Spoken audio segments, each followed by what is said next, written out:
Salut à vous, c'est JB de jbmarcy.com. On se retrouve aujourd'hui pour continuer nos réflexions sur la reconquête et la rupture amoureuse avec aujourd'hui l'introduction d'un principe qui va vous permettre de comprendre comment réagissent vos proches, les proches de votre ex, tous ces électrons qui gravitent autour des deux noyaux que vous pouvez être dans ce nouveau relationnel inconnu et difficile à vivre qu'est finalement cette séparation. Ce principe, c'est le principe, la logique clanique. Alors qu'est-ce que ça veut dire? Un clan, c'est un petit groupuscule de personnes qui bien évidemment est resserré comme les doigts si vous voulez de la main lorsqu'on serre le poing. On est tous ensemble autour du noyau central et on va apporter son aide de manière à ce qu'il y ait une protection de manière quasi guerrière. C'est vrai pour vous, c'est vrai pour votre ex et c'est ça qui explique que certaines personnes autour de vous, vos proches, les gens qui vont entendre votre douleur et être dans l'empathie, ces gens-là vont peut-être pouvoir passer à l'action. Le problème c'est qu'on ne devrait pas le faire parce qu'on est dans une logique où on ne comprend pas l'interaction, on veut agir en votre nom et souvent on crée de la destruction.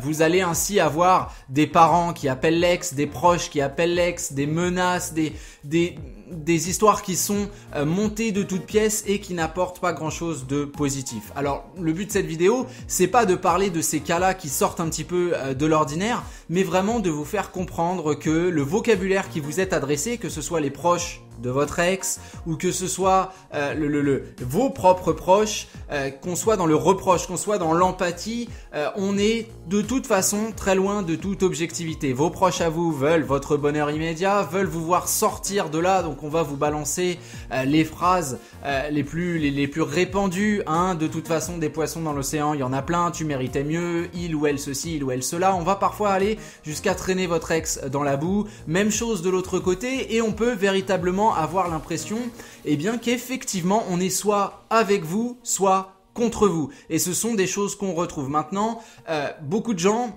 viennent me dire, voilà, moi mon problème c'est que effectivement, je pense qu'un rapprochement avec mon ex est possible, mais derrière, ses parents me détestent, ses proches ont dit beaucoup de choses sur moi, etc., etc., etc.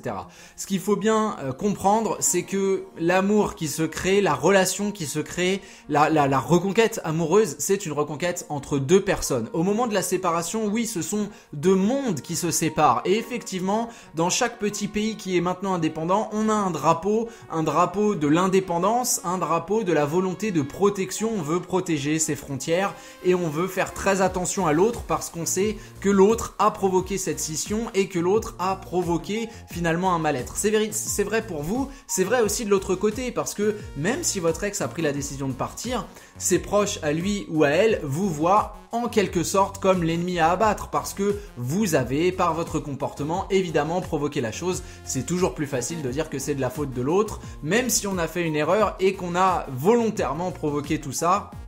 C'est quand même plus facile d'appuyer sur vos défauts, sur vos erreurs que sur les siens. C'est un précepte qui est totalement logique. Cette logique clanique, elle peut amener, comme je vous le disais, vos proches, les proches de votre ex, à faire des pas dans la mauvaise direction.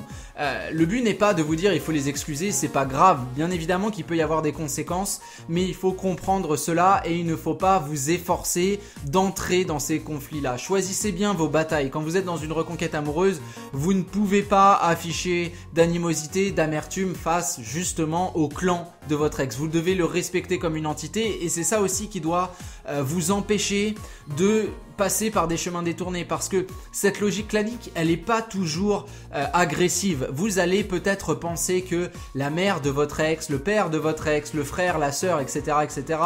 sont finalement de votre côté parce qu'on vous a envoyé le message qu'on voulait prendre de vos nouvelles ou qu'on voulait tout simplement vous faire comprendre qu'on avait du mal à saisir la portée de la décision de sa fille, de son fils. Moi, c'est quelque chose qui m'est arrivé. Qu'est-ce que j'ai fait il y a des années de cela, ce n'est même pas de ma relation actuelle, mais ayant entendu le père d'une ex me dire bah écoute, on comprend pas pourquoi tu vis ce que tu vis, c'est bizarre, nous on t'apprécie énormément.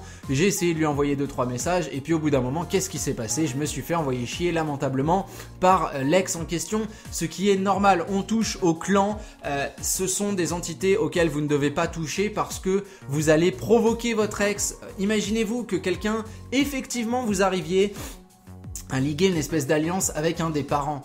Comment ce ressenti pourrait-il être positif pour votre reconquête amoureuse? Cette personne-là, ni vous ni elle, vous n'allez réussir à convaincre votre ex d'avoir des sentiments pour vous. Donc qu'est-ce que vous faites? Vous créez une animosité, vous créez un ennemi au sein même d'un clan qui devrait renforcer l'autre. C'est un petit peu le jeu si vous voulez. Je sais que vous n'avez pas l'impression d'être dans un esprit ludique, c'est tout à fait compréhensible, mais il y a malgré tout des règles à respecter. Et dans ces règles, il y a cette logique clanique qui fait qu'on doit comprendre que c'est véritablement deux mondes qui se séparent. Et aujourd'hui, mener des discussions avec les proches de votre ex, c'est prendre du risque, de créer un éloignement, soit entre vous et votre ex, soit entre les proches de votre ex et votre ex, soit entre ce clan-là et vous, et dans tous les cas, c'est quelque chose de relativement négatif. Tous les gens qui circulent, les électrons qui sont autour de la reconquête amoureuse sont finalement des dangers. La meilleure idée que vous puissiez avoir, c'est de ne pas trop vous épancher sur vos sentiments, c'est de passer par des gens qui vont accepter de vous comprendre, c'est de faire bien attention aux informations que vous donnez et à qui vous les donnez. Parce que même vos proches, au bout d'un moment, ils vont en avoir marre de vous entendre parler, de vous entendre ressasser votre peine et vous allez vous entendre dire des choses qui ne font pas plaisir. Donc dites-vous bien que la logique clanique, c'est quelque chose qui est présent, c'est quelque chose de difficile à maîtriser pour vos proches. On veut soit être sympa avec vous, soit avec votre ex. On comprend qu'effectivement, ça va être difficile d'être des deux côtés et parfois, j'ai vu des cas où effectivement un proche va aller dire à l'ex des choses qui ne sont pas les bienvenues parce qu'on pensait protéger et finalement on vous tire une balle dans le pied. Donc ce serait une bien mauvaise idée. Faites attention à cette logique là, essayez que justement ces deux entités n'entrent pas en interaction parce que plus il y a de monde concerné, plus la logique clanique va être forte, plus vous allez avoir de problèmes à vous expliquer directement avec votre ex. La communication, l'échange, l'interaction, c'est votre ex, c'est vous, vous êtes les deux seules personnes concernées par cette reconquête amoureuse. Ce que pensent les proches, vous savez, comme je le disais il n'y a pas si longtemps, au moment où on annonce la séparation, il y a plein de gens qui soudainement vont se rappeler qu'effectivement vous vous appréciez pas tant que ça et c'est sans doute le cas dans votre famille aussi, dans vos proches. Effectivement, on avait noté plein de choses pas cool à propos de votre ex qu'on vous avait jamais dit, mais là aujourd'hui on vous les dit parce que ça renforce votre position, etc., etc. Maintenant, quand l'union va se remettre, ces gens-là vont se taire et ils vont tout simplement aller avec le flow, ce qui est normal. Ce n'est pas leur vie, ça ne les regarde pas, et ce qu'ils vont dire, c'est une analyse très courte, une analyse qui n'est pas profonde, et c'est même pas une analyse finalement, c'est un jugement de valeur. Les jugements des gens, on s'en fout, c'est pas ça qui va vous permettre d'évoluer. Ne vous fiez pas à ces personnes qui peuvent être vos alliés. Je suis pas en train de critiquer leur point de vue, mais simplement leur objectivité. L'objectivité est quelque chose d'extrêmement important dans la reconquête amoureuse. Voilà, je vous laisse réfléchir là-dessus. Si vous pensez que c'est compliqué, que vous voulez des compléments d'information, vous n'hésitez pas. Vous avez les commentaires de cette vidéo, j'interagirai avec vous avec plaisir. Comme d'habitude, vous voulez plus de contenu, vous vous inscrivez directement à la newsletter. Le lien est sous cette vidéo, il y a tout plein d'autres liens. Allez visiter le site, vous allez voir, il y a tout plein de choses intéressantes. Un petit like sur la vidéo, ça fera toujours plaisir. On s'arrête là pour aujourd'hui, on se retrouve très bientôt pour un prochain contenu. Et d'ici là, gardez l'espoir, continuez le travail. Je vous dis à très bientôt.